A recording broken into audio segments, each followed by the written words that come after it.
이제 여기는 저희 집이니까 유행어부터 알아보세요. 며느리의 그 말에 저는 그 자리에 그대로 주저앉고 말았습니다.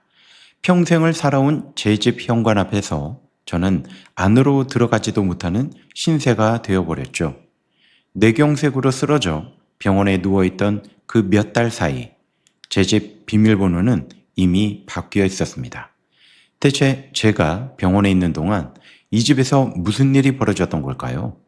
이야기 시작 전에 구독과 좋아요 한 번씩 눌러주시고 어디에서 듣고 계신지 댓글에 한마디씩만 남겨주시면 그것으로 좋은 기운 가득 담아 보내드리겠습니다. 안녕하세요. 저는 69살의 임순자라고 합니다. 강원도 정선에서 나고 자랐죠. 5년 전 남편을 먼저 떠나보내고 그 뒤로 밭 하나를 자식처럼 여기며 혼자 살아왔습니다. 자식이라고는 아들 재석이와 딸 미경이 둘뿐이었죠. 엄마, 저 진짜 이번 한 번만 도와주세요.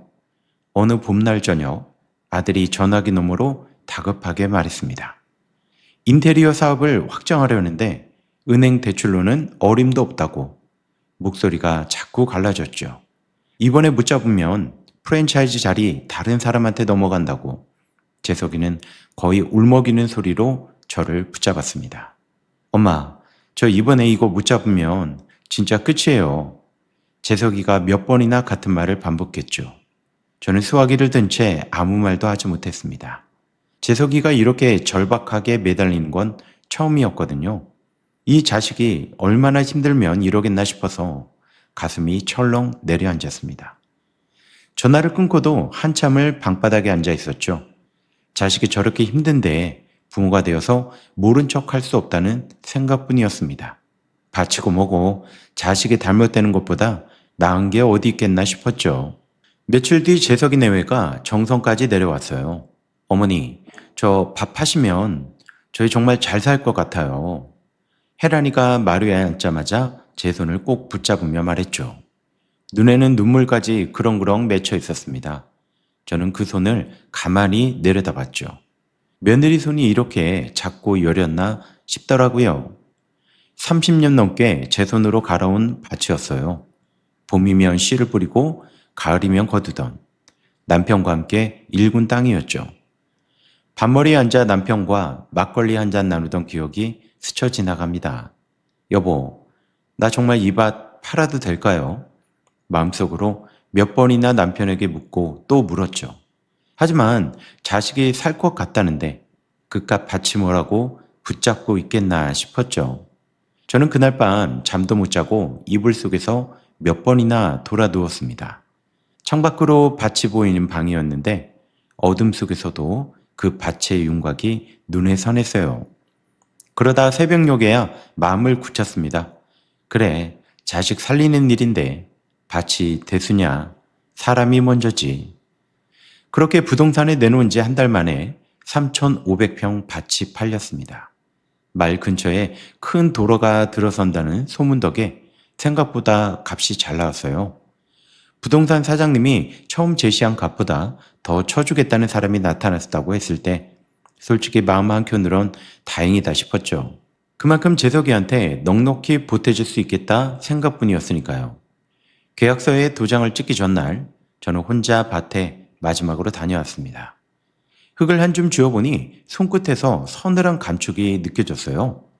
여보, 나 이제 이 밭 정리하려고 해. 재석이 사온 비천에 보태려고 그래요. 저는 흙바닥에 대고 혼자 중얼거렸죠. 서운하지만 어쩌겠어요. 자식이 먼저인데. 그렇게 마음을 다잡고 집으로 돌아왔습니다. 다음날 계약서에 도장을 찍는데 부동산 사장님이 제 손을 보며 한마디 했죠. 할머니, 대단하시네요. 요즘 이런 땅값 흔치 않아요. 저는 그저 웃어넘겼습니다. 사실 도장을 찍는 손이 미세하게 떨렸죠. 남편이 죽고 나서도 지키던 마지막 살림 미천을 이렇게 한순간에 넘기는구나 싶었거든요. 계약이 끝나고 은행에 가서 통장 정리를 하는데 직원이 재석이 이름으로 바로 이체해 드릴까요? 하고 물었습니다. 저는 잠깐 멈칫하다가 고개를 저었죠. 아니요. 일단 제 통장으로 넣어주세요. 재석이가 옆에서 살짝 당황한 얼굴을 했지만 저는 모른 척하고 창구 직원에게 다시 한번 또박또박 말했죠. 제 이름으로 먼저 넣어주시고 인출은 제가 직접 할게요. 통장 정리해서 주시고요. 어머니, 그냥 오빠 계좌로 바로 넣는 게 더 편하잖아요. 재석이가 옆에서 슬쩍 거들었지만 저는 고개를 저었죠. 아무리 자식이라도 큰 돈이 오가는 건 제 손으로 직접 확인하고 넘기고 싶었으니까요. 그 순간만큼은 저도 제 나름의 원칙이 있었습니다. 통장 정리표를 받아든 순간 그 숫자가 낯설게 느껴졌던 게 아직도 기억이 나네요. 통장에 4억 원이 찍히던 순간 솔직히 말하면 마음 한구석이 허전했어요. 평생을 함께한 땅이 숫자 몇 개로 바뀌어 버린다는 게 남편한테 미안하기도 하더라고요. 그래도 재석이한테 돈을 건네던 날 아들 얼굴이 그렇게 환할 수가 없었습니다. 엄마, 이 은혜 평생 안 잊을게요. 재석이가 제 손을 붙잡고 몇 번이나 고개를 숙였죠. 옆에 있던 혜란이도 눈물까지 글썽이더라고요. 어머니, 정말 감사합니다. 저희가 자리 잡으면 제일 먼저 어머니 모시고 효도여행 갈게요. 제주도든 어디든 어머니 가고 싶다는데 다 데려다 드릴게요. 저는 그 말을 곧이곧대로 믿었죠. 자식 입에서 나온 말인데 의심할 이유가 없었으니까요. 재석이 내외가 돌아가는 차를 배웅하며 저는 손이 아프도록 손을 흔들었습니다. 밭을 판 지 일주일쯤 지났을 때 딸 미경이한테서 전화가 왔어요. 엄마, 그 밭 진짜 팔았어? 목소리에 걱정이 잔뜩 묻어 있었죠. 그거 아빠랑 평생 일군 건데 오빠 사업 잘 안 되면 어쩌라고 그래요. 미경이가 다그치듯 물었어요. 저는 괜히 큰 소리를 냈죠. 오빠가 살아야 나도 사는 거지. 뭔 걱정을 그렇게 해?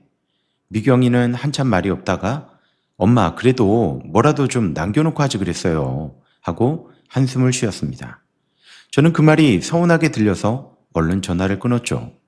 수화기를 내려놓는 손이 살짝 떨렸습니다. 딸 자식이 오빠 잘 되는 걸 배아파하나 싶어 괘씸한 마음도 잠깐 들었죠. 미경이는 어려서부터 오빠랑 비교당하며 자란 아이라 이번에도 그런 마음에서 저러나 보다 하고 넘겨버렸습니다. 지금 생각하면 그때 미경이 말을 조금이라도 세게 들었어야 했는데 그때는 그저 딸이 유난스럽다고만 여겼어요. 그렇게 2달이 지났습니다. 밭을 팔고 난 뒤로 저는 부쩍 몸이 무거워졌어요. 평생 몸을 움직이며 살아온 사람이 갑자기 손 놓고 지내려니 어디 하나 편한 데가 없었죠. 밤에 잠도 잘 오지 않고 이따금 뒷목이 뻐근하게 당겼습니다. 아침에 일어나면 손끝이 쩌릿쩌릿한 날도 있었어요. 그래도 나이가 들면 다 그런가 보다 하고 대수롭지 않게 넘겼죠. 병원 한번 가봐야지 하면서도 차일피일 미뤘거든요. 그날도 여느 때처럼 새벽에 일어나 마당을 쓸고 화단에 물을 주려던 참이었습니다. 몸이 좀 무겁다 싶었지만 며칠째 계속되던 증상이라 대수롭지 않게 여겼거든요.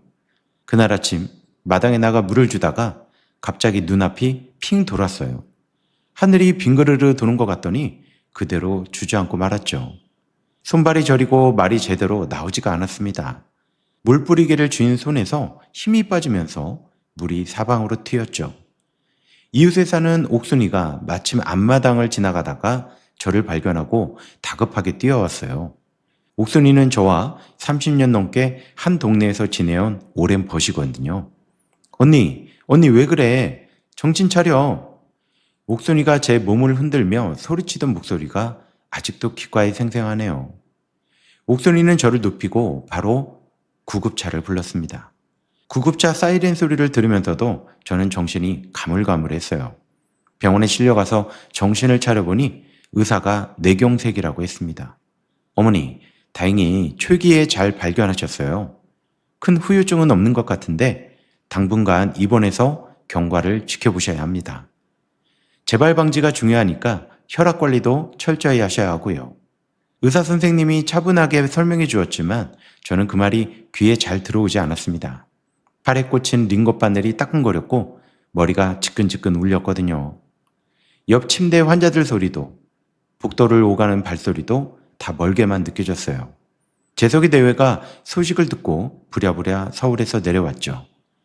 병실 문을 열고 들어오는 아들 얼굴을 보는 순간 저는 안도감에 눈물부터 났습니다. 엄마, 걱정 마세요. 저희가 다 알아서 할게요. 재소이가 제 손을 잡고 말했죠.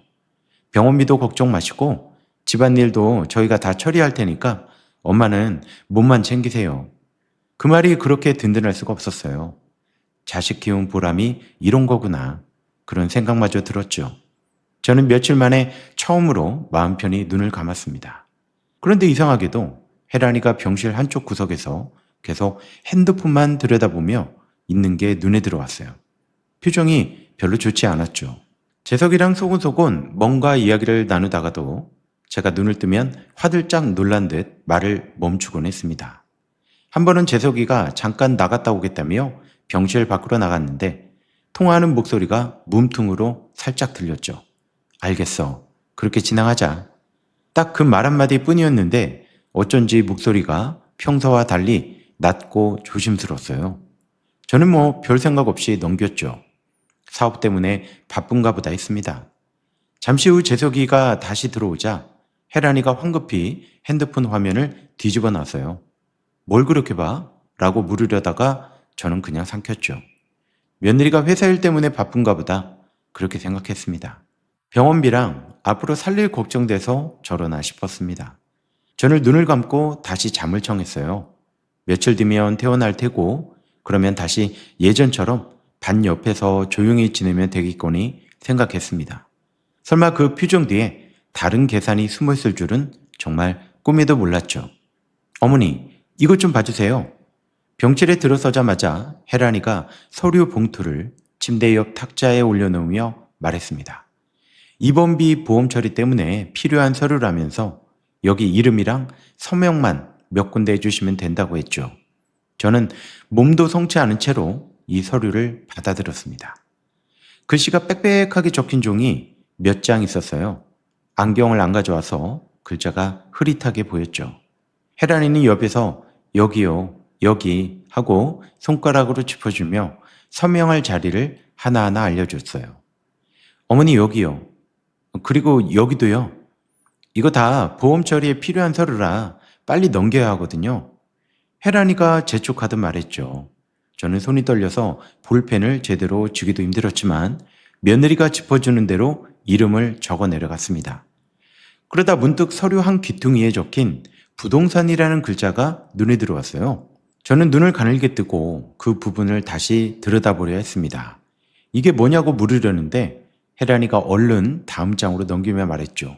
아, 그거는 병원비 담보 관련해서 형식적으로 들어가는 문구예요. 신경 안 쓰셔도 돼요. 다들 이렇게 하는 겁니다, 어머니. 혜란이가 대수롭지 않다는 듯 웃으며 말했습니다. 저는 그런가 보다 하고 다시 서명을 이어갔죠. 몸이 아프니 머리도 잘 안 돌아가고 며느리가 알아서 잘 처리해 주겠거니 믿었으니까요. 며느리가 결혼하고 10년 넘게 저를 이렇게 살뜰히 챙긴 적이 없었는데 아프고 나니 이런 것까지 다 알아서 해주는구나 고맙기까지 했습니다. 서명을 다 마치고 서류를 돌려주는데 손끝이 이상하게 서늘했어요. 뭔가 개운치 않은 기분이었지만 그게 뭔지는 콕 집어 말할 수가 없었어요. 며칠 뒤 이번엔 재석이가 병실을 찾아왔습니다. 엄마, 집에 손잡이랑 미끄럼 방지 시설 좀 해야 할 것 같아요. 퇴원하시면 혼자 계실 텐데 안전하게 고쳐드리고 싶어서요. 재석이가 제 손을 잡으며 다정하게 말했죠. 화장실이랑 마당 계단도 다 위험하니까 이참에 손보자고요. 그러려면 대출을 좀 받아야 하는데 어머니 도장이랑 인감증명서가 필요하다고 했습니다. 얼마 정도 필요한지 물으려 했지만 아들 얼굴에 어린 걱정스러운 표정을 보니 차마 이것저것 캐물을 수가 없더라고요. 저는 아들이 저를 생각해서 그런다는 말에 마음이 뭉클했습니다. 그래, 그렇게 하자. 저는 흔쾌히 대답하며 지갑에서 도장을 꺼내주었죠. 그런데 인감증명서 얘기가 나오자 저는 잠깐 멈칫했습니다.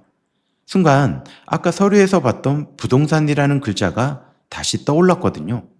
인감증명서는 내가 직접 떼서 줄게. 몸이 이래도 그 정도는 할 수 있으니까. 저는 단호하게 말했거든요. 재석이가 왜요? 제가 가서 떼올게요. 번거로우신데 하고 나섰지만 저는 고개를 저었습니다. 아니다. 그건 내가 직접 하는 게 맞지. 평생 그렇게 살아왔습니다. 아무리 자식이라도 인감 같은 건 남 손에 맡기지 않는다는 게 제 나름의 원칙이었거든요. 재석이는 살짝 머쓱한 표정을 짓다가 그럼 어머니 편하실 때 해주세요 하고 넘어갔습니다. 옆에 서 있던 혜란이 얼굴이 순간 굳는 걸 봤지만 저는 그저 며느리가 제 고집에 서운했나 보다 하고 넘겼죠. 그날은 그렇게 별일 없이 지나갔습니다. 그날 오후 이웃 옥순이가 문병으로 왔어요. 언니, 몸 좀 어때요? 옥순이는 과일 바구니를 침대 옆에 내려놓으며 물었죠. 사과 몇 알과 배가 담긴 소박한 바구니였는데 그 마음이 고마워서 저는 눈물이 핑 돌았습니다. 저는 많이 좋아졌다고 며칠 있으면 태어날 것 같다고 얘기했죠. 옥순이는 다행이라며 제 손을 꽉 잡아주었습니다. 그런데 옥순이가 갑자기 목소리를 낮추며 말했어요. 언니, 그런데 있잖아요. 요 며칠 언니 집 앞에 낯선 트럭이 몇 번 서 있던데 그거 뭐 공사하는 건가요? 저는 그 말에 순간 멍해졌죠. 공사라니? 저는 그런 얘기 들은 적이 없었거든요. 아마 재석이가 집 손봐준다고 했으니까 미리 사람을 보냈나 보다 그렇게 생각했습니다. 아, 재석이가 안전시설 좀 고친다고 했어. 그것 때문인가 보네. 저는 옥순이한테 그렇게 둘러댔죠. 옥순이는 그래도 좀 이상하더라고요. 트럭에 사람이 여러 타고 있던데 무슨 큰 공사하는 것처럼 짐도 많이 실려 있고 하며 고개를 갸웃거렸습니다. 저는 별일 아닐 거라고 웃어넘겼지만 속으로는 어쩐지 마음 한구석이 싸했습니다. 옥순이가 돌아간 뒤 저는 딸 미경이한테 전화를 걸었죠. 별다른 이유는 없었고 그냥 목소리가 듣고 싶었어요. 엄마, 몸은 좀 어때요? 미경이가 걱정스러운 목소리로 물었습니다. 저는 괜찮다고 곧 태어날 거라고 말하다가 무심코 트럭 이야기며 서류 이야기를 꺼냈죠. 미경이는 한참 잠자코 듣더니 엄마, 그거 좀 이상한데? 무슨 서류인지 제대로 확인했어? 하고 되물었죠. 저는 순간 말문이 막혔습니다. 제대로 확인했냐는 물음에 사실 대답할 말이 없었거든요. 야, 네가 뭘 한다고 그래. 됐어. 오빠가 알아서 잘하겠지. 저는 괜히 목소리를 높이며 화제를 돌렸죠. 딸 앞에서 괜히 아들 흉보는 것 같아 마음이 편치를 않았습니다. 그날 밤 저는 혼자 병실에 누워 이런저런 생각에 잠겼어요. 재석이가 안전시설 공사한다고 했으니 그 때문이겠거니 싶다가도 왜 나한테 미리 말을 안 했을까 하는 생각이 자꾸 들었습니다. 서류에 적혀있던 부동산이라는 글자도 다시 떠올랐고요. 별거 아니라고 넘겼던 그 순간이 왜 자꾸 마음에 걸리는지 저 스스로도 이해할 수가 없었습니다. 눈을 감아도 자꾸만 그 서류의 글자들이 눈앞에 어른거렸어요. 몇 번이나 뒤척이다가 겨우 잠이 들었죠. 다음날 아침 회진을 돌던 의사 선생님이 경과가 좋아져서 2, 3일 안에 퇴원해도 될 것 같다고 했습니다. 저는 그 말을 듣고 마음이 급해졌죠. 인감증명서를 아직 못 떼었다는 게 생각났거든요. 저는 옥순이한테 전화해서 휠체어를 타고서라도 주민센터에 다녀올 수 있게 좀 부탁해달라고 했습니다. 언니, 몸도 성취하는데 그냥 며느리한테 맡기지 그래요? 옥순이가 걱정스러운 목소리로 말했지만 저는 고집을 부렸어요. 아니야, 이런 건 내가 직접 해야 마음 편해. 옥순이는 결국 알겠다며 저를 부축해 주민센터까지 데려다 줬습니다. 주민센터 창고에서 인감증명서를 발급받는데 직원이 용도를 물었어요. 대출용이라고 해야 하나? 아니면 그냥 개인용이라고 해야 하나? 그러고 보니 재석이가 대출 금액이 얼마인지 어느 은행에서 받는지도 제대로 말해준 적이 없다는 사실이 그제야 새삼스럽게 다가왔습니다. 그냥 개인용으로 해주세요. 저는 얼버무리듯 대답했죠. 발급받은 서류를 손에 쥐고 창구를 나서는데 옥순이가 걱정스레 물었습니다.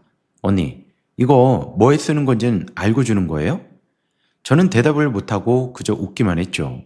뭐 재석이가 알아서 잘 하겠지. 속으로 그렇게 되뇌었지만 서류를 쥔 손에 힘이 자꾸 들어갔습니다. 병원으로 돌아오는 길, 휠체어를 밀어주던 옥순이는 계속 마음에 걸리는 듯 말을 이었죠. 언니, 옛날에 우리 동네 최씨 할머니도 아들 믿고 도장 맡겼다가 나중에 집도 다 뺏기고 그랬잖아. 조심해서 나쁠 거 없어. 저는 그 말에 순간 발끈했죠. 야, 우리 재석이는 그런 애 아니야. 걔가 어렸을 때부터 얼마나 속이 깊고 착한 앤데 나한테 그런 짓을 왜 하니? 저도 모르게 언성이 높아졌죠. 옥순이는 알았어요. 그냥 걱정돼서 하는 말이지 하며 얼른 말을 거둬들었습니다. 저는 괜히 미안한 마음이 들어 옥순이 손을 한번 꽉 잡아주었죠. 옥순이가 그저 저를 위해서 하는 말이라는 걸 모르지 않았으니까요. 30년 지기 친구가 괜히 남의 집안일에 초를 치겠나 싶어서 저는 속으로 옥순이한테 미안함을 삼켰습니다. 병실로 돌아와 침대에 누웠는데 방금 전 옥순이가 한 말이 자꾸 귓가에 맴돌았어요. 저는 이불을 목까지 끌어올리고 한참을 멍하니 누워 있었죠. 최씨 할머니 이야기가 남 얘기 같지 않게 느껴졌습니다. 그 할머니도 처음엔 아들만 믿고 도장을 내줬다가 나중에는 자기 집에서 쫓겨나 요양원 신세를 졌다는 이야기를 동네에서 들은 적이 있었거든요. 그럴 리 없다고 재석이는 그런 자식 아니라고 몇 번이나 속으로 되뇌었지만 마음 한구석에는 작은 의심의 씨앗이 자꾸 고개를 들었죠. 서랍 속 인감증명서를 다시 꺼내 만지작거리다가 저는 도로 서랍에 넣고 문을 닫았습니다. 재석이가 오면 그때 자세히 물어봐야겠다고 마음먹었죠. 다음날 아침 저는 재석이한테 전화를 걸었습니다. 나 며칠 있으면 퇴원한다는구나. 그런데 전화를 받은 재석이 목소리가 어쩐지 뜸을 들이는 느낌이었어요. 네 엄마. 그거는 저희가 알아서 준비할게요. 조금만 더 기다리세요. 준비라니? 뭘 준비한다는 건지 물으려는데 재석이가 갑자기 급한 일이 있다며 전화를 끊어버렸습니다. 저는 끊긴 전화기를 한참 들여다봤죠.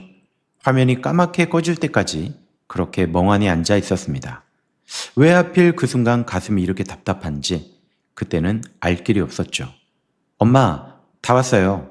재석이 목소리에 저는 눈을 떴습니다.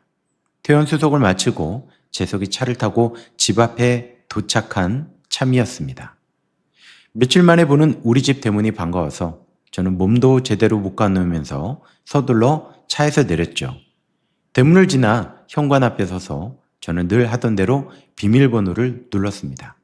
그런데 삐삐삐 소리와 함께 빨간 불빛이 들어왔어요. 비밀번호가 틀렸다는 신호였습니다. 저는 혹시 잘못 눌렀나 싶어 다시 한번 천천히 눌러봤죠. 역시 이번에도 마찬가지였습니다. 그때 안에서 문이 열렸어요. 문을 열고 나온 사람은 혜란이었습니다. 앞치마도 두르지 않은 채 편한 옷차림으로 마치 원래 이 집 안주인인 것처럼 자연스러운 태도였습니다. 어머니 오셨어요? 그런데 왜 목소리에 반가운 기색이라고는 조금도 없었습니다.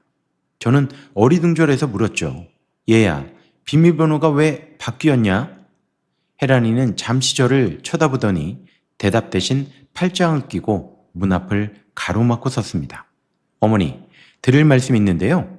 이 집 이제 저희 명의로 넘어왔어요. 저는 그 말을 듣고도 무슨 뜻인지 바로 이해하지 못했죠.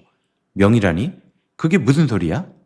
제가 되묻자 혜란이가 한숨을 푹 쉬더니 말을 이었습니다. 어머니 아프신 동안 재석 씨랑 상의해서 정리했어요. 어머니 몸도 안 좋으신데 이제 여기 혼자 지내시는 것도 무리고 요양원부터 알아보시는 게 나을 것 같아서요. 저는 그 자리에 그대로 얼어붙었어요. 요양원이라니? 지금 나더러 요양원에 가라는 거니? 제 목소리가 떨렸죠. 며칠 전까지만 해도 어머니 정말 감사합니다 하며 눈물까지 글썽이던 며느리 얼굴이 눈앞에 겹쳐졌습니다. 그 얼굴이 지금 저와 마주선 이 얼굴과 같은 사람이라는 게 믿기지가 않았거든요. 혜란이는 눈 하나 깜짝하지 않고 말했어요. 어머니가 여기서 혼자 지내시다가 또 쓰러지시면 누가 책임져요? 저희도 다 생각해서 그러는 거예요. 그 말투가 어찌나 태연한지 저는 순간 제 귀를 의심했죠. 얘가 지금 나한테 이런 말을 하는 게 맞나 싶었어요. 재석이 너는 이거 알고 있었어? 저는 차 옆에 우두커니 서 있는 아들을 향해 소리쳤죠. 재석이는 제 시선을 피하며 땅바닥만 내려다봤습니다. 엄마, 그게 혜란이 말도 일리가 있어서요. 재석이 목소리가 기어들어갔죠. 저는 그 순간 다리에 힘이 풀렸습니다. 벽을 짚지 않으면 그대로 주저앉을 것 같았거든요. 내가 너를 어떻게 키웠는데, 내가 너 사업한다고 밥까지 팔아줬는데 네가 지금 나한테 이럴 수가 있니? 목소리가 갈라지면서 눈물이 왈칵 쏟아졌습니다. 재석이는 여전히 아무 말도 하지 못했죠. 그저 발끝으로 바닥의 돌멩이를 툭툭 건드릴 뿐이었습니다. 어머니, 저희도 이러고 싶어서 이러는 거 아니에요. 혜란이가 팔짱을 낀 채로 말을 이었어요. 어머니 밥 한 돈으로 시작했는데 그것도 부족해서 대출까지 받았어요. 이 집 담보로 받은 대출이라 이제 어머니 혼자 여기 계시게 할 수도 없는 상황이죠. 저는 그 말을 듣는 순간 머릿속이 하얘졌습니다. 대출이라니? 담보라니? 그게 다 무슨 소리인지 저는 하나도 이해할 수가 없었거든요. 병실에서 서명하던 그 순간이 갑자기 머릿속에 스쳐 지나갔습니다. 어머니 여기, 그리고 여기도요? 하고 재촉하던 혜란이 목소리와 함께요. 그 서류들이 병실에서 제가 서명했던 그 서류들이 바로 이거였구나. 그제야 모든 게 이해가 됐습니다. 내가 서명한 게 이거였어? 내 집을 담보로 잡은 거였냐고? 저는 혜란이 앞으로 한 걸음 다가서며 소리쳤죠. 혜란이는 한 발짝도 물러서지 않았습니다. 어머니가 서명하셨잖아요. 저희가 억지로 시킨 것도 아니고 이제 와서 왜 이러세요? 그 말투에서 존댓말은 껍데기일 뿐이었죠. 어머니, 그냥 조용히 짐 챙겨서 나가세요. 계속 이러시면 저희도 곤란해요. 혜란이가 딱 잘라 말했습니다. 그 순간 저는 30년 넘게 벌어먹인 밥이 이 며느리를 이렇게 키운 건가 싶어 억장이 무너졌죠. 네가 지금 나한테 이런 말을 할 처지가 되니? 너 시집 올 때 빈손으로 들어와서 내가 얼마나 챙겨줬는데. 저는 목소리가 갈라지도록 소리쳤죠. 혜란이는 콧방귀를 끼며 대꾸했습니다. 그건 그때 얘기고요. 지금은 지금이죠. 어머니도 이제 정신 좀 차리세요. 그 말을 듣는 순간 눈앞이 캄캄해졌습니다. 다리에 힘이 풀려 어떻게 할 줄 모르겠더라고요. 평생을 살아온 내 집 마당 앞에서 주저앉았는데 이게 도대체 무슨 일인가 싶었습니다. 재석아, 저는 마지막으로 아들을 불렀죠. 너는 진짜 나한테 할 말이 없니? 내가 네 아빠 없이 너 하나 키우려고 안 해본 일이 없는데 어떻게 네가 나한테 이럴 수가 있어? 저는 목이 메어 더는 말을 잇지 못했죠. 재석이는 그제야 고개를 들었지만 저와 눈을 마주치지 못했습니다. 엄마, 죄송해요. 나중에 다시 얘기해요. 딱 그 한마디를 남기고 재석이는 혜란이 뒤로 물러섰죠. 나중에 다시 얘기하자니 지금 이 순간보다 더 나중이 어디 있다는 건지 저는 그 말이 그렇게 험악하게 들릴 수가 없었습니다. 저는 결국 짐도 제대로 챙기지 못한 채 대문 밖으로 나섰죠. 걸음이 휘청거리면서 몇 번이나 담벼락을 짚었습니다. 오래 살아 정든 골목이었는데 그날따라 낯설게만 느껴졌어요. 어디로 가야 하나? 이 늦은 시간에 몸도 성치 않은데 내가 도대체 어디로 가야 하나? 정신없이 걷다 보니 발길이 저절로 옥순이네 집으로 향했습니다. 언니, 이 시간에 웬일이세요? 옥순이가 문을 열자마자 제 얼굴을 보고 깜짝 놀랐죠. 저는 아무 말도 못하고 그 자리에 주저앉았습니다. 옥순아, 나 갈 데가 없네. 겨우 그 한마디를 뱉어내고는 눈물이 터져나왔죠. 옥순이는 얼른 저를 부축해 집 안으로 데리고 갔습니다. 무슨 일인지 자세히는 몰라도 옥순이는 더 묻지 않고 이불부터 깔아줬죠. 언니, 일단 좀 눕고 나서 얘기해요. 오늘은 여기서 자요. 저는 그 말에 다시 한번 눈물이 쏟아졌습니다. 평생을 살아온 내 집에서 쫓겨나고 옆집 신세를 지게 될 줄은 정말 꿈에도 몰랐거든요. 대체 왜 내가 이런 일을 당해야 하는 걸까요? 그날 밤 저는 옥순이가 깔아준 이불 속에서도 도무지 잠을 이룰 수가 없었습니다. 천장을 바라보고 누워있으니 오늘 하루가 도무지 현실 같지 않았어요. 옥순이가 옆에 앉아 등을 쓸어주며 자초지종을 물었죠. 저는 병원에서 서명했던 서류며 대문 비밀번호며 혜란이가 했던 말을 하나하나 옥순이한테 털어놨습니다. 옥순이는 다 듣더니 기가 막힌다는 듯 한숨을 내셨죠. 언니, 그러니까 내가 그때 조심하라고 했잖아. 최 씨 할머니 얘기까지 했는데 옥순이 말에 저는 아무 대꾸도 할 수 없었습니다. 그때는 그저 며느리가 서운했나 보다 여기고 넘겼던 제 자신이 원망스러웠습니다. 다음날 아침 저는 옥순이 집 마루에 앉아 멍하니 마당을 바라봤죠. 밤새 눈이 퉁퉁 부어서 앞이 잘 보이지도 않았습니다. 옥순이가 죽을 주면서 조심스럽게 물었죠. 언니, 그래서 이제 어떻게 할 거야? 저는 한참을 대답을 못하다가 겨우 입을 뗐습니다. 은행 가서 통장이랑 등기부부터 확인해 봐야겠어.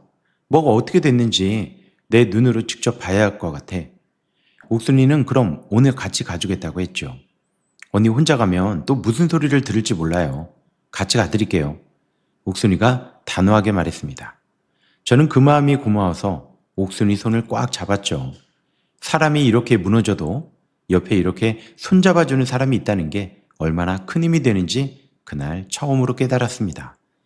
집을 나서기 전 저는 딸 미경이한테 전화를 걸었어요. 목소리가 떨려서 처음엔 말도 제대로 못 꺼냈죠. 미경아, 큰일 났다. 저는 겨우 그렇게 운을 뗐습니다. 미경이는 제 목소리만 듣고도 심상치 않다는 걸 눈치챈 것 같았죠. 엄마, 무슨 일이에요? 천천히 말해봐요. 저는 떨리는 목소리로 자초지종을 설명했습니다. 대문 비밀번호가 바뀌었던 것부터 혜란이가 했던 말들, 그리고 옥순이 내서 하룻밤을 보낸 것까지 하나도 빠짐없이 말했죠. 미경이는 한참 말을 잇지 못하다가 화를 냈습니다. 엄마, 그러니까 제가 뭐라고 그랬어요. 서류 제대로 확인하라고 했잖아요. 오빠는 대체 옆에서 뭘 한 거야? 지금 당장 내려갈게요. 저는 그 말에 얼른 손사래를 쳤죠. 아니야, 오지 마. 네가 와도 뭘 어쩌겠니? 회사도 바쁠 텐데. 딸 자식 고생시키고 싶지 않은 마음에 저는 애써 괜찮은 척 했습니다. 미경이는 답답하다는 듯 몇 번이나 그래도 내가 가야겠다고 했지만 저는 끝내 됐다고 고집을 부렸죠. 전화를 끊고 나서는 또 한참을 울었습니다. 딸한테까지 이런 꼴을 보이고 싶지 않았던 제 알량한 자존심이 그날따라 유난히 서글프게 느껴졌거든요. 어서 오세요. 무엇을 도와드릴까요? 은행 창구 직원이 저와 옥순이를 번갈아가며 물었죠. 저는 통장을 내밀며 잔고를 확인해달라고 부탁했습니다. 손이 떨려서 통장을 제대로 쥐기도 힘들었거든요. 순서를 기다리는 동안에도 저는 자꾸 통장 표지를 만지작거렸습니다. 직원이 통장을 스캔하고 화면을 들여다보더니 잠시 고개를 갸웃거렸죠. 고객님, 잔액이 203만 원으로 나오는데요? 저는 그 말을 듣고 순간 귀를 의심했죠. 203만 원이라고요? 제가 잘못 들었나 싶어 다시 물었습니다. 4억이 있었는데 203만 원이라니 그게 무슨 말씀이세요? 뭐가 잘못된 거 아니에요? 다시 한번 확인해 주세요. 직원이 거래 내역을 조회해서 보여줬죠. 화면을 보니 몇 달 사이에 여러 차례 큰돈이 빠져나간 기록이 있었습니다. 한 번에 몇 천만 원씩. 그렇게 대여섯 차례에 걸쳐 나간 돈이 빠져나가 있었어요. 첫 번째 인출은 제가 입원한 지 일주일도 채 안 됐을 때였습니다. 이체 내역에 적힌 이름은 임재석이었죠. 저는 화면을 뚫어져라 쳐다봤습니다. 병실에서 서명했던 그 서류가 다시 떠올랐죠. 그게 계좌이체 위임장이었구나. 그제야 모든 게 맞아떨어졌습니다. 저는 손이 부들부들 떨렸어요. 이거 취소나 정지 같은 건 안 되나요? 저는 다급하게 물었죠. 직원은 안타까운 표정으로 고개를 저었습니다. 이미 인출이 완료된 거래라 저희 쪽에서는 되돌릴 방법이 없습니다. 옆에 서 있던 옥순이도 화면을 보고는 헉소리를 냈죠. 언니, 이게 다 얼마야? 언제 이렇게 다 빠져나간 거야? 옥순이 목소리도 놀라서 갈라져 있었습니다. 저는 겨우 정신을 붙잡고 직원한테 물었죠. 그러면 제 집은요? 집도 확인해 주실 수 있나요? 직원은 등기부 등본을 조회하더니 조심스럽게 말했어요. 등기부상으로는 근저당이 설정되어 있는데요. 채권 최고액이 3억 6천만 원으로 되어 있어요. 저는 그 숫자를 듣고 그 눈앞이 깜깜해졌습니다. 3억 6천만 원이라니 대체 그게 다 어디에 쓰였다는 건지 짐작도 가지 않았습니다. 밭을 팔아 마련한 4억, 그리고 집담보로 잡힌 3억 6천만 원, 도합 얼마인지 헤아리다가 저는 그만 숨이 턱 막혔죠. 평생을 아끼고 모아온 것들이 이렇게 숫자 몇 개로 정리되어 버리는구나 싶었습니다. 남편의 하늘에서 이 꼴을 보면 얼마나 기가 막힐까 싶었죠. 그런데 며느리가 저한테 이 집이 이제 자기들 명의로 넘어갔다고 했었는데 그것도 맞나요? 저는 문득 생각나서 물었죠. 직원은 다시 화면을 확인하더니 고개를 저었습니다. 아니요, 소유자는 여전히 고객님으로 되어 있습니다. 근저당만 설정된 상태고 소유권 이전 기록은 없으세요. 저는 그 말을 듣고 순간 멍해졌죠. 그럼 혜란이가 그때 한 말은 다 거짓말이었다는 건가? 왜 그런 거짓말까지 하면서 저를 내쫓으려 했는지 저는 도무지 이해할 수 없었습니다. 하지만 이상하게도 그 사실을 알고 나니 완전히 무너졌던 마음 한구석에 아주 작은 틈이 생기는 것 같았죠. 적어도 집은 서류상으로는 아직 제 이름으로 남아있다는 뜻이었으니까요. 그럼 이 대출은 정확히 언제 실행된 건가요? 옥순이가 대신 물어봐줬습니다. 직원이 확인해 보더니 어머니가 입원해 계시던 시점이라고 얘기했죠. 저는 그 말을 듣는 순간 다리에 힘이 풀렸습니다. 저희 쪽에서는 더 도와드릴 방법이 없네요. 죄송합니다. 그러면 대출받은 돈은 지금 어디 있는지 그것도 확인이 되나요? 저는 마지막으로 물어봤죠. 직원은 죄송하지만 그 부분까지는 은행에서 확인해 드리기가 어렵다고 했습니다. 저는 그 대답에 또 한 번 가슴이 턱 막혔죠. 정상적인 거래라는 말이 그렇게 잔인하게 들릴 수가 없었습니다. 저는 그 자리에 주저앉을 뻔했지만 옥순이가 얼른 제 팔을 붙잡아 줬어요. 언니, 정신 차려요. 여기서 이러면 안 돼. 옥순이가 낮은 목소리로 저를 다잡았죠.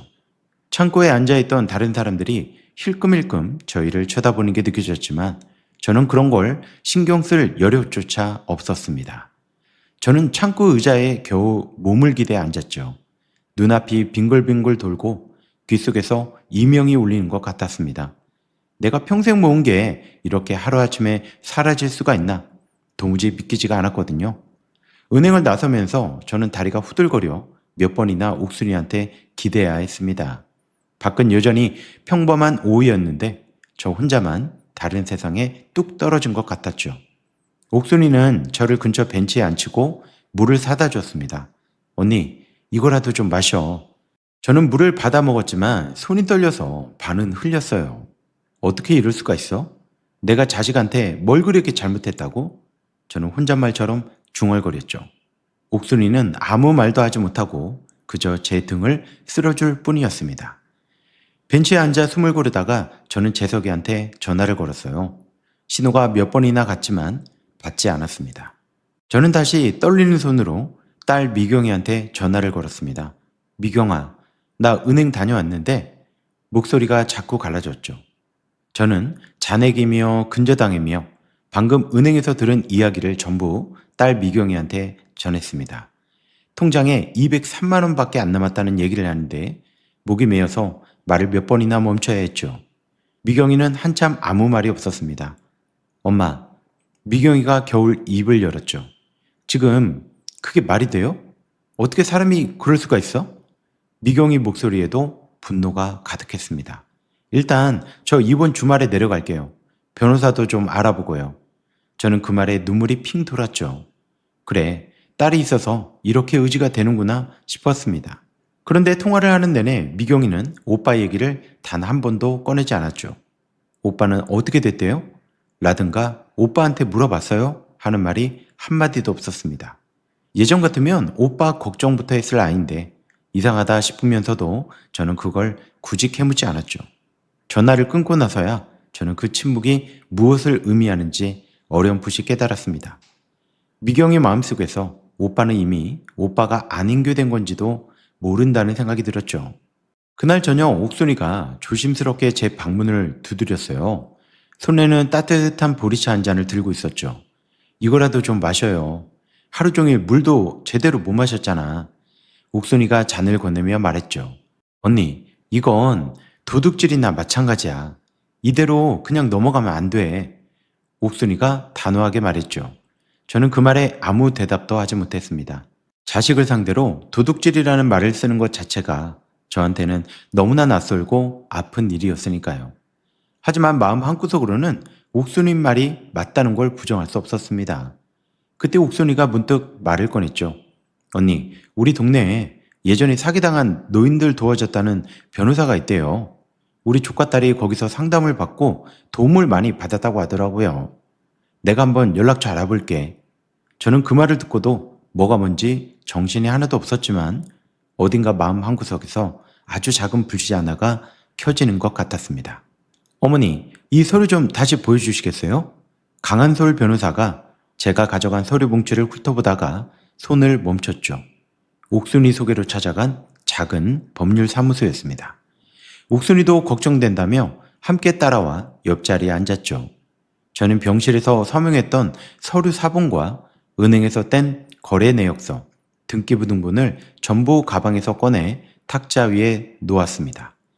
손이 떨려서 서류를 꺼내는데도 한참 걸렸어요. 변호사는 안경을 고쳤으며 한 장 한 장 꼼꼼히 넘겼죠. 어머니, 여기 보시면요. 변호사가 서류 한 장을 짚으며 말했습니다. 대출 목적이 주택 개보수로 되어 있는데 대출 금액이 3억 6천만 원이에요. 손잡이 설치나 미끄럼 방지 시설 하는데 이 정도 돈이 들린가 없거든요. 많아야 몇백만 원이면 될 공사에 이 금액은 상식적으로 말이 안 됩니다. 이거는 대출 목적이랑 실제 사용처가 명백히 안 맞는 경우죠. 저는 그 말을 듣고 가슴이 철렁 내려앉았어요. 그럼 그게 다 거짓말이었다는 거네요. 제가 대묻자 변호사가 고개를 끄덕였죠. 이 정도 액수면 은행에서도 확인을 제대로 안 하고 넘어갔을 가능성이 높아요. 어머니가 도장이랑 인감을 직접 주셨으니까요. 그리고 이 서명 부분도 좀 이상해요. 변호사가 서류 뒷장을 넘기며 말했죠. 앞장이랑 뒷장 서명 필체가 좀 다른 것 같은데요? 혹시 이 부분도 어머니가 직접 쓰신 게 맞아요? 저는 그 부분을 자세히 들여다봤죠. 정말 자세히 보니 뒷장 글씨가 제가 평소에 쓰던 것과 어딘가 미묘하게 달라 보였습니다. 저는 그 순간 소름이 돋았어요. 저는 분명 앞장 몇 군데만 서명했던 걸로 기억하는데 뒷장까지 이렇게 여러 장이 있는 줄은 몰랐어요. 제가 떨리는 목소리로 말했죠. 병실에서 며느리가 여기 하고 짚어주는 대로만 정신없이 서명했던 그날이 다시 떠올랐습니다. 이거는 심각한 문제입니다. 변호사가 서류를 탁자에 내려놓으며 말했어요. 만약 어머니가 서명한 부분과 실제 대출 서류가 다르다면 이건 사문서 위조나 사기죄, 형사고발이 가능한 사안이에요. 민사로 대출 무효 소송도 같이 진행할 수 있고요. 옆에 있던 옥순이가 언니 이거 봐 내가 뭘 했어 하며 제 손을 꽉 잡아줬습니다. 저는 그 말을 듣는 순간 며칠 만에 처음으로 숨통이 트이는 것 같았죠. 그동안 이게 다 제 잘못인 것만 같아서 자식한테 이렇게 당하고도 어디 가서 하소연할 곳조차 없다고 생각했거든요. 변호사님, 그럼 이제 저 어떻게 하면 될까요? 저는 지푸라기라도 잡는 심정으로 물었죠. 일단 경찰에 고소장부터 접수하시죠. 제가 아는 형사님이 이런 노인 상대 사기 사건을 여러 건 다뤄보셨거든요. 제가 연결을 해드릴게요.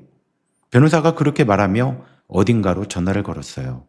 저는 그 통화가 끝나기를 기다리며 오랜만에 마음 한구석이 조금은 든든해지는 걸 느꼈습니다.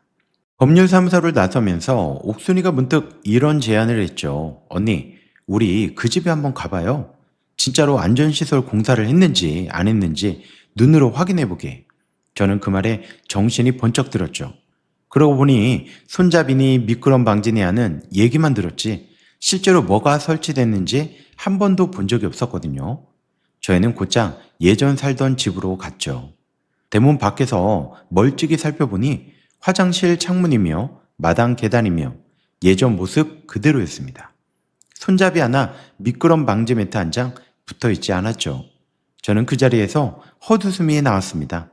공사는커녕 아무것도 안 했으면서 그 핑계로 도장이랑 인감을 받아간 거였구나. 옥순이도 옆에서 어이없다는 듯 고개를 절레절레 흔들었습니다. 이거 다 증거가 되겠네. 사진이라도 빨리 찍어둬요. 옥순이 말에 저는 떨리는 손으로 핸드폰을 들어 대문과 마당 사진을 찍었습니다. 며칠 뒤 저는 경찰서에서 김도현 형사를 만났죠. 경찰서 문턱을 넘는데 다리가 정말 후들거리더라고요. 평생 이런 데는 발걸음 한번 한 적이 없었으니까요. 어머니, 많이 힘드셨죠? 천천히 말씀해 주시면 됩니다. 김도현 형사는 부드러운 목소리로 저를 안심시켰죠. 저는 그동안 있었던 일을 처음부터 끝까지 다 설명했습니다. 병실에서의 서명, 비밀번호가 바뀌었던 날, 은행에서 확인한 잔고와 근저당까지. 말을 하는 동안 몇 번이나 목이 메었지만 형사님이 다그치지 않고 차분히 기다려줘서 끝까지 다 말할 수가 있었습니다. 김도현 형사는 제 이야기를 들으며 계속 메모를 했죠. 어머니, 혹시 그때 병실에서 며느님이 통화하시는 거 들은 적 있다고 하셨죠? 뭐라고 하셨는지 정확히 기억나는 거 있으세요? 김도현 형사가 물었습니다. 저는 곰곰이 생각해 봤죠. 아드님이 알겠어, 그렇게 진행하자 하고 짧게 통하는 걸 들었어요. 그때는 그게 무슨 소린지 몰랐는데 지금 생각하면 그게 대출 이야기였던 것 같아요. 제가 대답하자 김도현 형사가 고개를 끄덕이며 뭔가를 적었죠. 그리고 인감증명서는 제가 직접 발급받았거든요. 그건 제 이름으로 정확히 되어 있어요. 라고 저는 덧붙여 말했습니다. 일단 저희 쪽에서 대출금 흐름을 추적해 볼게요. 이런 경우 대부분 돈이 어디로 흘러갔는지가 핵심이거든요. 계좌 추적에 시간이 좀 걸릴 수 있으니 조금만 기다려보죠.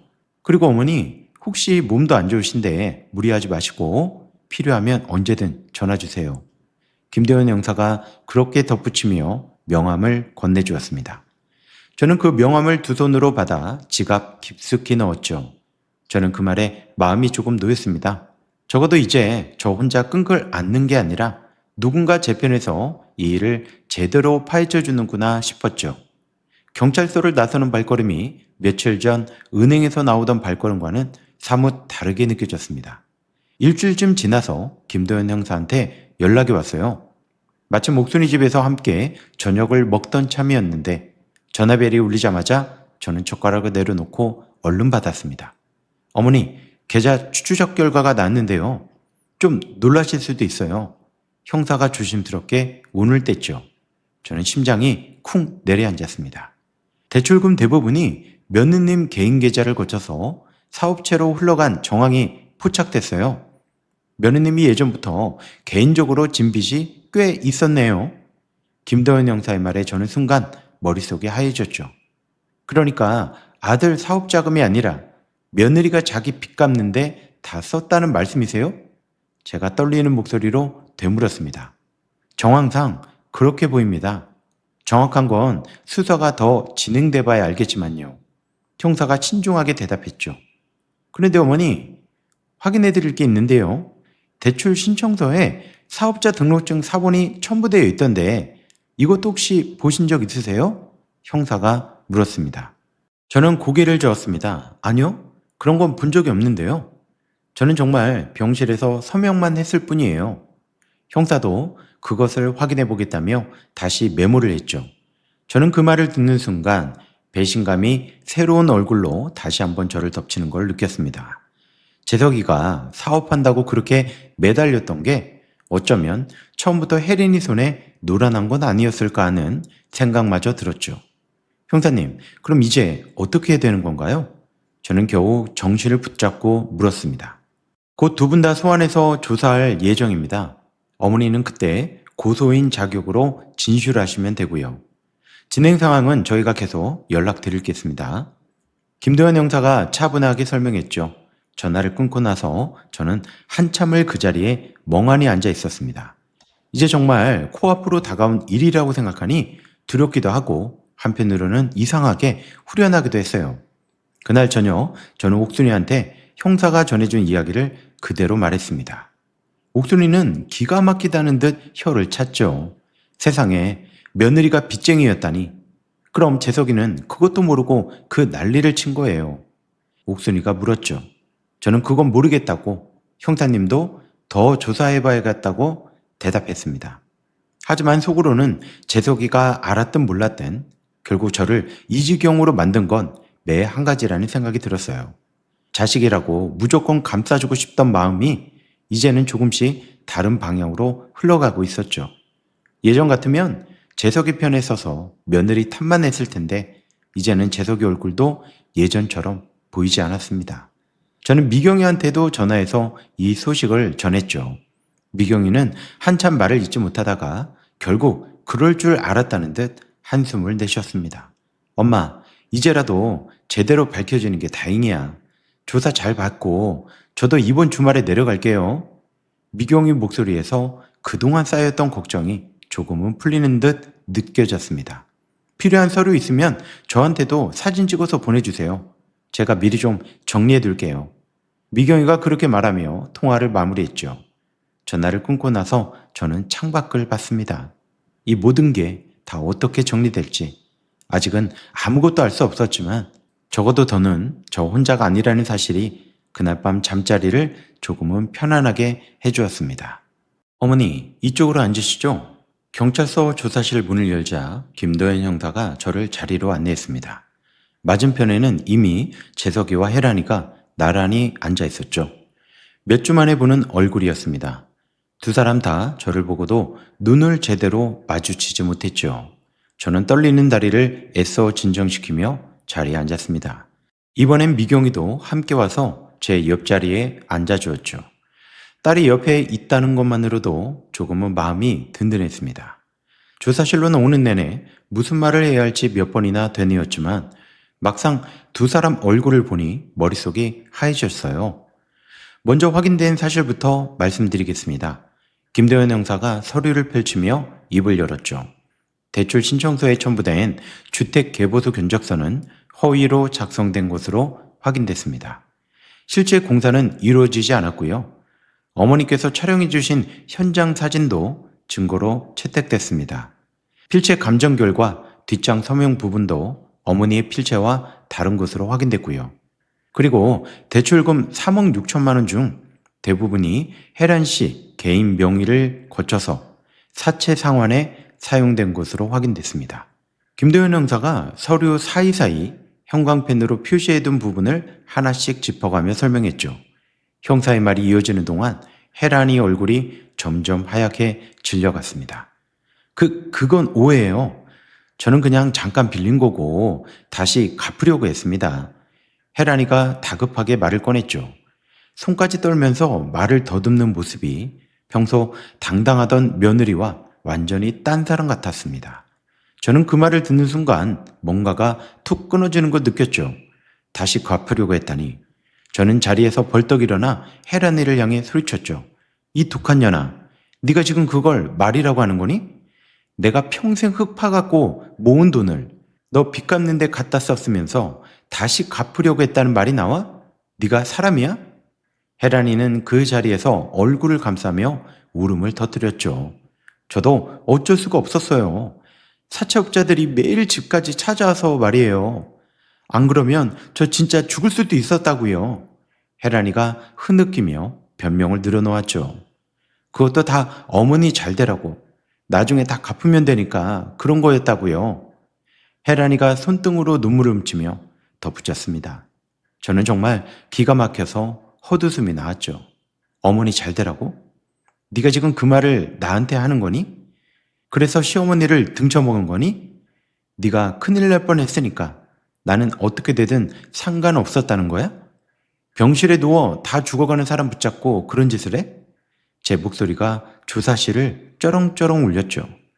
옆에서 미경이가 제 팔을 살짝 붙잡고 진정시키려 했지만 저는 도저히 멈출 수가 없었습니다. 재석아, 저는 이번엔 아들을 향해 돌아섰죠. 너는 정말 몰랐어? 아니면 알면서도 눈 감아준 거야? 3,500평 그 밭을 팔아서 내가 그 돈을 네 손에 쥐어줄 때 네가 그렇게 눈물까지 글썽이며 고맙다고 했잖아. 그거 다 뭐였어? 재석이는 고개를 푹 숙인 채 아무 말도 하지 못했죠. 어깨가 부들부들 떨리고 있었습니다. 엄마, 죄송해요. 정말 죄송해요. 저는 혜린이가 빚이 있는 줄도 정말 몰랐어요. 대출도 그냥 사업 자금인 줄로만 알았고요. 재석이가 겨우 입을 열었지만 목소리는 이미 눈물에 잠겨 있었습니다. 몰랐다는 말이 무슨 소용이니? 네 이름으로 돈이 빠져나갔잖아. 네가 서명하라고 나한테 인감까지 받아갔잖아. 그때 그 순한 얼굴로 손잡이 설치한다고, 안전시설 설치해준다고 나한테 그렇게 말했잖아. 그게 다 거짓말이었어? 저는 목이 메어 더 이상 말을 잇지 못했죠. 재석이는 결국 의자에서 미끄러지듯 바닥에 무릎을 꿇었습니다. 엄마, 제발요. 한 번만 용서해 주세요. 저 진짜 이렇게까지 될 줄 몰랐어요. 재석이가 바닥에 엎드리며 다시 애원했죠. 주사실 바닥에 이마를 대다시피 하는 아들의 모습을 저는 그저 내려다볼 수밖에 없었습니다. 저는 그 모습을 내려다보고 아무 말도 할 수가 없었죠. 평생 자식이라고 감싸고 키운 아들이 이제 와서 바닥에 무릎을 꿇고 저러는 모습이 정말 더 서글프게 느껴졌습니다. 그때 옆에 있던 미경이가 제 손을 꽉 잡아주었죠. 당신들 이렇게 서로 원만만 하고 있을 때가 아니야.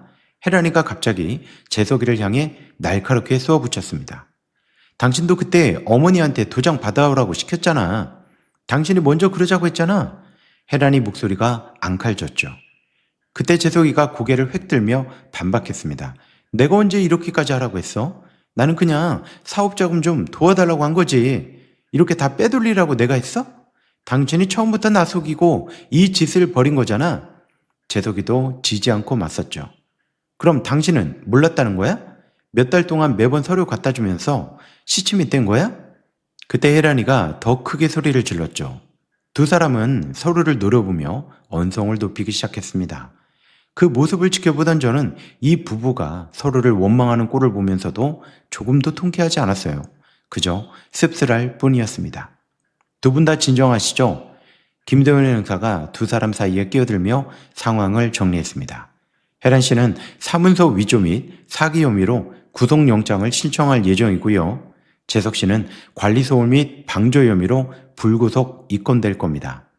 향후 검찰 조사와 재판 절차가 이어질 예정이고요. 형사의 담담한 목소리가 주사실에 울려 퍼졌습니다. 혜란이는 그 말을 듣자마자 그 자리에 완전히 주저앉아 통곡하기 시작했죠. 혜란이의 울음소리가 복도까지 울려 퍼졌습니다. 재석이는 여전히 바닥에 무릎을 꿇은 채 넋이 나간 표정으로 그 광경을 지켜보고 있었죠. 조사가 끝나고 조사실을 나가는데 다리에 힘이 하나도 없었습니다. 미경이가 제 팔을 부축해 복도 의자에 앉혀줬죠. 엄마, 괜찮아? 미경이가 걱정스레 물었습니다. 저는 대답 대신 그저 고개를 끄덕였죠. 복도 저편에서 혜란이가 여전히 흐느끼는 목소리가 들려왔고 재석이는 형사와 함께 다른 방으로 불려 들어가는 뒷모습만 보였습니다. 저는 그 뒷모습을 오래도록 바라보다가 결국 고개를 돌렸죠. 그날 이후로 재석이는 몇 번인가 제 전화번호로 문자를 보내왔습니다. 엄마, 죄송합니다. 한번 뵙고 싶어요. 그런 짧은 문자들이었죠. 저는 그 문자를 읽기만 하고 단 한 번도 답장을 보내지 않았습니다. 무슨 말을 해야 할지 저 스스로도 알 수가 없었으니까요.